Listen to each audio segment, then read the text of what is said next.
From Allstate Arena in Rosemont, Illinois, we have one game left on the entire A-High calendar, and it comes to you live from Marquee Sports Network. It's number 3, New Trier, on the home bench against number 4, Fenwick, in the A-High High School Girls State Championship. Welcome, everybody, into this broadcast alongside our analyst, Anthony Pasquale. My name is Luke Jorden. A pleasure to be with you, as always. A third member as well, in Rory Whetstone, that we'll hear from in just a moment. But first, let's look forward to this matchup, Anthony. It is an unpredictable, it is an exciting matchup. Two teams that walked into their semifinal matchups as underdogs and proceeded to come out on top. Yeah, absolutely. Everybody's familiar with the term March Madness. Well, we got a little bit of it last week. New Trier gets the job done against a super talented Glenbrook team. And then Fenwick beats a York team that took about 8 of their players when they expanded last year into this season. Fenwick, outnumbered, still gets the win. I mean, absolutely incredible how personal that matchup was. We'll talk about that as the game goes on. But let's start with New Trier and how they played against number 2 Glenbrook. Once again, an underdog in a scenario, but Alexis Bornhoff really fueled the fire here for the Trevians. Yeah. Alex Tutai now advances for Asher Vanderploeg. From a distance, well wide as it hits off the back glass. Pepe LeBoy taking things over. Senior All-State selection finds another senior All-Stater in Ryan Loftus. Weiss tries to feed it ahead. Not a bad no-looking play, but just not good enough. Will Fagan now banks it off the far boards, and it can't be handled by Jackson Ventura, who has a goal for Glenbrook South in this game. Ryan Mulvey had rocked into the corner boards by Ryan Loftus, the other 14. Both with C's on their jerseys. Speck back out at center. That could be a costly giveaway. Here comes Weiss. Weiss down in the corner, looking for Ventura. He angles it wide with his skate blade. And back out it comes. No icing. Linesmen had differing decisions, but they stick with the no icing call. It definitely hit a GBS glove on that clearance. Here's Newhouse waiting, trying to wrap around, couldn't pull the trigger. Jonah Weiss now plays it ahead, and it's settled back in by Gio DePinto.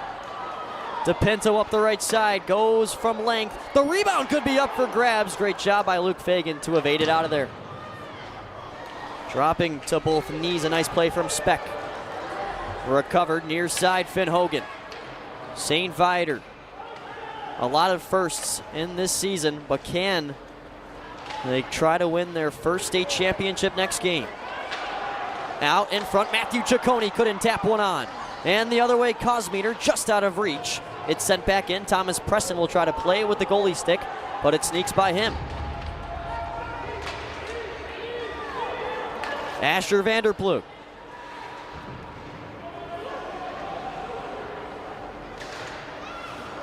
Out at center, pocket picked by Matthew Ciccone. Anthony Pinto, that's behind the line and gloved down by Jiyoung Hong. Pinto, the senior, just rifles in. Now it's Adam Popiel. Clean breakout. Mason Steffen up the right side. Cuts to the backhand, feeds it through a lane. Could be a chance. Deflected, they score! The last touch by Matthew Ciccone, and St. Viator's going to the state championship game. Shot clock's off. North Central down 2. Malloy driving, pops it up, good! Tie game, 17.8.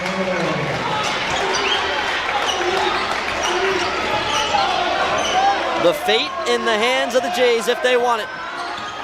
Smith over half court. Timeout.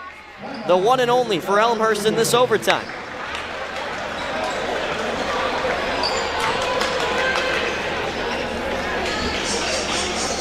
This is a regular season game with national tournament level intensity. I mean, just incredible. And this Elmhurst team, who has not buried a field goal in the last 3 minutes and 21 seconds, could really use one. With 10.2 to go and the ball in their hands. North Central's 5 on the floor.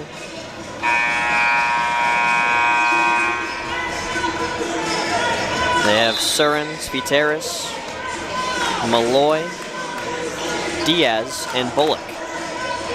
For Elmhurst, Trellenberg, Adjo Hungbeta, Boone, Blahout, and Smith. Here we go with 10 to go. It's Smith, the freshman, up top. Defended by Diaz. There's nothing open here. 5 seconds. Smith has to go to work. Puts it up mid-range and bounces around. Follow-up. Good at the buzzer. It's good at the buzzer. And Elmhurst, a miracle game. They win it 82-80 and move to 12-6 on the season. Do not scratch your eyes. Unbelievable finish.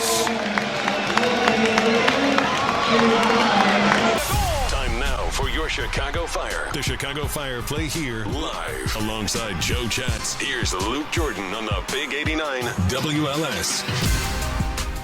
An all-day party in Chicago continues on this Saturday night where the Chicago River goes green, but it remains the men in red inside historic Soldier Field. As the Chicago Fire welcome fans for their second home match of the season, looking for 3 points against the visitors from the nation's capital, DC United. 30 seconds to go. One last push. And back in their own third of Chicago. You don't want Pinedo or Borso as the guy with the ball at their feet in the attacking third. They're both unsure, and you need someone who's ready to take on that shot in that final moment. Saletros advances ahead for Marin Haile Selassie coming off the bench in this one. Haile Selassie near the end line. Great defending by Rolls, who looks to clear. It's cut off by Borso. Borso now holds in the final third. Haile Selassie. Plenty of bodies on his case. Rolls now clears out to midfield. No whistle. Chris Brady coming all the way up near midfield. We're beyond 15 minutes added. This is bonkers. One last prayer potentially. Maybe 3, who knows? And Boazzi, the defender, coming into play. Now worked ahead, Zinkernagel. Chance for Borso inside the box. Crosses backside, nobody's there. Repossessed. Played back for Pineda. Cut off. Cleared out to midfield. No whistle. 20 seconds to go. The chaos continues. We're nearly in the 106th minute, if you want to speak of it that way. Here's Bamba. Fire are once again in the final third. No worries of a whistle, but they've got to be careful. This very much looks like their last chance. Crossed in by Bamba. Headed up to the top of the box. Dogfight for the ball at the top of the 18. Headed out back to the midfield line. No whistle. Chicago repossesses. We're not done. Don't go anywhere. Borso now taken down. And a foul on Borso. He was the one attacking, might have grabbed the jersey, and that could be the dagger to the heart here at Soldier Field. 17 minutes of second half stoppage time is not something I ever expected to see without a major injury. This is remarkable. There's the whistle to play in. Sean Johnson, very patient here. Now plays it ahead. Boy. No whistle yet. Clark.